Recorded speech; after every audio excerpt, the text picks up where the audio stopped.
The story of Muammar Gaddafi begins in the hot desert of Libya, where the wind carries sand like tiny stars. He was born in a small Bedouin tent, not in a palace, not with soldiers around him, but in a quiet place where his people lived simply. As a child, he walked miles to school, holding his books the way other kids held toys. He watched his country suffer under a king who lived in wealth while many people stayed poor. Gaddafi felt this pain.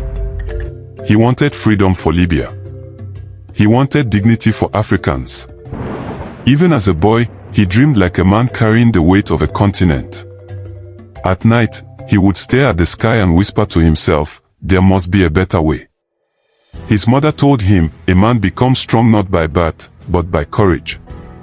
Those words stayed with him. As he grew, he learned about leaders like Nasser of Egypt, who fought for their people.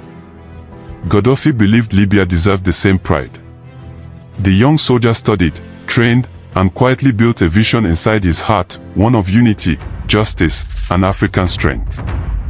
But he knew dreams alone could not change a nation.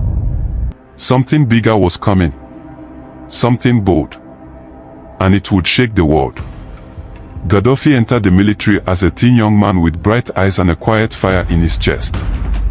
Libya at that time was rich in oil, but most of the money left the country. Foreign powers took control. Ordinary Libyans lived like shadows in their own land. Gaddafi watched this with growing anger. He gathered a small group of young soldiers who felt the same pain.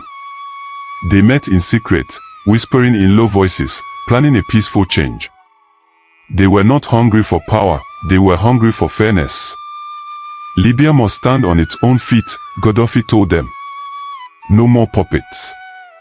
On September 1, 1969, before the sun rose, the young officers made their move.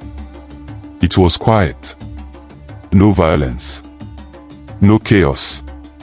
When the people woke up, the old king was gone, and Libya was suddenly in the hands of its own sons. At only 27 years old, Gaddafi stood before his nation.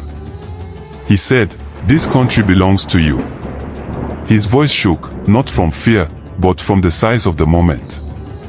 The world looked at this young man and wondered, who is he? What does he want? But Libyans felt hope waking inside them. A new path had begun. And the boy from the desert was now leading a nation. After taking power, Gaddafi surprised the world. Instead of building a palace, he stayed in a simple tent.